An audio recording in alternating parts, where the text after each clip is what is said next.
5 साल की बेटी बाजार में गोलगप्पे खाने के लिए मचल गई। किस भाव से दिए भाई? पापा ने सवाल किया। 10 रुपए के 8 दिए हैं गोलगप्पे, बाले ने जवाब दिया।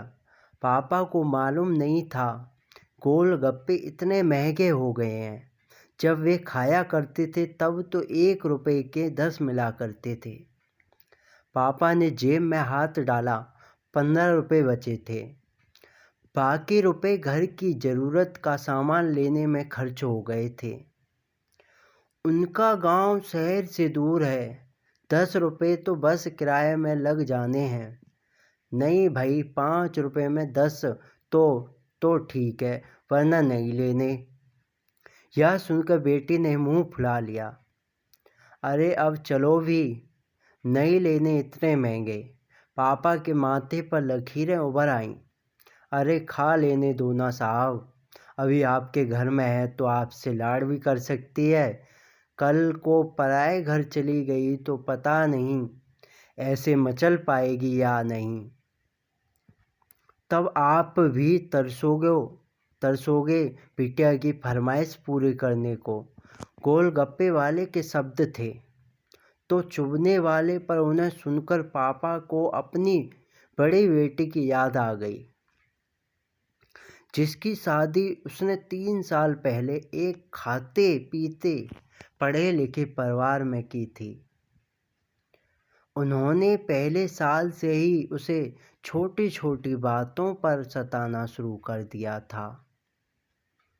2 साल तक वह मुट्ठी भर भर के रुपए उनके मुंह में ठूसता रहा, पर उनका पेट बढ़ता ही चला गया।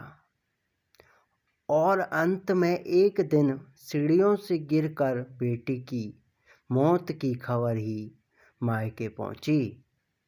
आज वह छटपटाता है कि उसकी वह बेटी फिर से उसके पास लौट आए और वह चुन चुन कर उसकी सारी अधूरी इच्छाएं पूरी कर दे। पर वह अच्छी तरह जानता है कि अब यह असंभव है। दे दूं क्या बाबूजी गोलगप्पे? वाले की आवाज़ से पापा की तंद्रा टूटी। रुको भाई, 2 मिनट। पापा पास ही पंसारी की दुकान थी, उस पर गए जहाँ से ज़रूरत का सामान खरीदा था। खरीदी गई 5 किलो चीनी में से 1 किलो चीनी वापस की तो 40 रुपये जेब में बढ़ गए। फिर ठेले पर आकर पापा ने डबडबाई आंखें पोंछते हुए कहा, अब खिला दे भाई। हाँ, तीखा जरा कम डालना, मेरी बिटिया बहुत नाजुक है। सुनकर 5 वर्ष की गुड़िया जैसी बिटिया की आंखों में चमक आ गई और पापा का हाथ कसकर पकड़ लिया। जब तक बेटी हमारे घर है, उनकी हर इच्छा जरूर पूरी करें। क्या पता आगे कोई इच्छा पूरी हो पाए या ना हो पाए। ये बिटिया भी कितनी अजीब होती हैं। जब ससुराल में होती हैं तब मायके जाने को तरसती हैं।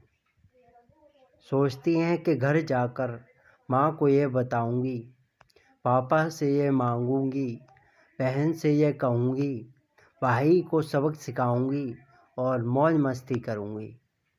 लेकिन जब सच में मायके जाती हैं तो एकदम शांत हो जाती हैं। किसी से कुछ भी नहीं बोलती, बस माँ बाप भाई बहन से गले मिलती हैं, बहुत बहुत खुश होती हैं। भूल जाती हैं कुछ पल के लिए पति ससुराल, क्योंकि एक अनोखा प्यार होता है। मायके में एक अजीब कशिश होती है। मायके में ससुराल में कितना भी प्यार मिले, माँ बाप की एक मुस्कान को तरसती हैं। ये बिटिया ससुराल में कितना भी रोए पर मायके में एक भी आंसू नहीं बहाती। ये बिटिया, क्योंकि बिटियाओं का सिर्फ एक ही आंसू माँ बाप भाई बहन को हिला देता है, रुला देता है। कितनी अजीब है ये बिटियाँ, कितनी नटखट हैं ये बिटियाँ, भगवान की अनमोल देन है ये बेटियाँ। हो सके तो बेटियों को बहुत प्यार दें, उन्हें कभी भी न रुलाएं, क्योंकि ये अनमोल बेटी दो परिवार जोड़ती हैं, दो रिश्तों को साथ लाती हैं। अपने प्यार और मुस्कान से हम चाहते हैं कि सभी बेटियां खुश रहें हमेशा, भले ही हों वो मायके में हैं या ससुराल में।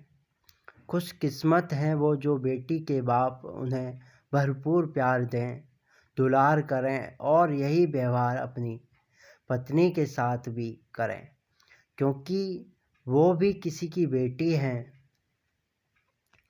और अपने पिता की छोड़कर आपके साथ पूरी ज़िंदगी बिताने आई हैं। उसके पिता की सारी उम्मीदें सिर्फ़ और सिर्फ़ आपसे है।